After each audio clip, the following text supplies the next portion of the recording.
Welcome, everyone. Today, we're going to dive into a really beautiful and inspiring story, the life of Premanand Ji Maharaj.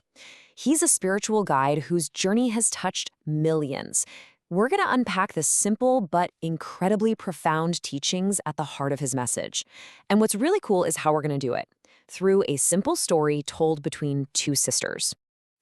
So many big discoveries start with a simple question, right? And that's exactly what happens here.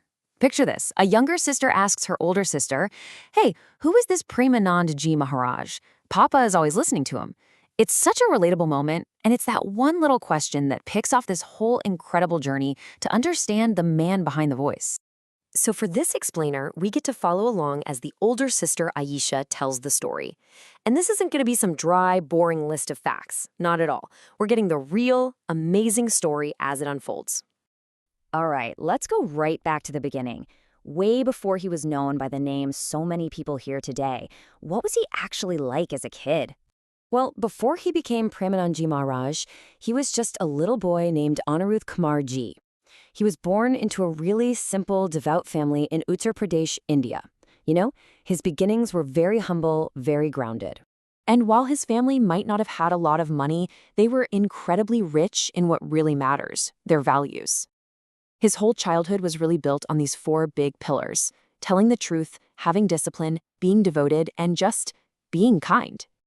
And this brings up a question from the younger sister that's probably on your mind too. So, was he just a normal kid like us? And the answer is yeah, absolutely. He studied, he played, he did chores just like anyone else. It's such a great reminder that these extraordinary paths can start in the most ordinary ways. But even as a normal kid, there was something a little different about him. While a lot of other children were all about playing for hours on end, young Anirudh, he was drawn to the quiet. He found real joy in things like prayer, listening to spiritual discussions, and in these beautiful devotional songs called bhajans. And as he got older, that little spark inside him grew into this powerful calling. It was a huge turning point.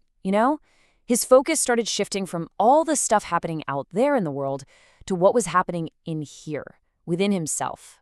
So his spiritual journey really kicked off with this deep search for something more, something beyond just, regular worldly success. This led him to choose a path of bhakti, which is all about devotion. That path eventually took him to the sacred town of Vrindavan. And once he was there, that was it. He went all in, dedicating his entire life to prayer, meditation, and helping others. Okay, so how does a boy named Anirudh Kumarji become the person we now know as Premanandji Maharaj? Well, the answer is actually hidden right there in the name itself. It's the key to his entire philosophy. So the name Premanand is actually made up of two really beautiful Sanskrit words. You've got prem, which means love, and anand, which means joy. Put them together, and what do you get? Love-joy. And that perfectly captures his whole message, that real, lasting happiness comes from love. Love for the divine, and love for all people. It's so much more than just a name. It's his whole worldview in one word. And this philosophy, this idea, flows right into everything he teaches. And the best part? It's not some super complicated, hard-to-understand stuff. It's actually a set of really simple, practical principles for finding that exact joy his name represents. If you look at his core teachings, they all kind of circle back to this one central point of devotion. They guide us on how we should interact with the world, with humility, kindness, and honesty. But the biggest takeaway, the thing that's really at the heart of it all, is this. For him, a pure and kind heart is the ultimate source of strength. Okay, that's a lot of great advice, right? And you might be thinking, how am I supposed to remember all of that when life gets crazy and busy? Well, you're wondering if there's an easy way? You bet there is. And the magic word is prem, P-R-E-M. Yep, the exact same word that means love.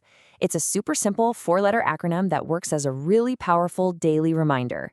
So here's how this simple trick works. P is for praying daily. That's about your internal connection. R is for respecting your parents and elders. That's about how you honor others. E is for expressing kindness. That's about how you act out in the world. And finally, M is for maintaining a calm mind. It's just a simple framework for a more balanced and happy life. So, as we start to wrap up this incredible story, what's the big moral here? What's the ultimate lesson his life can teach all of us?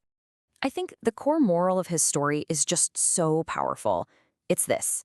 You don't need to be born into some special situation to live a meaningful life. You just don't. What truly matters is having a pure heart and strong faith. And that's a deeply empowering message for every single one of us. So when you boil it all down, the final lesson is actually pretty simple.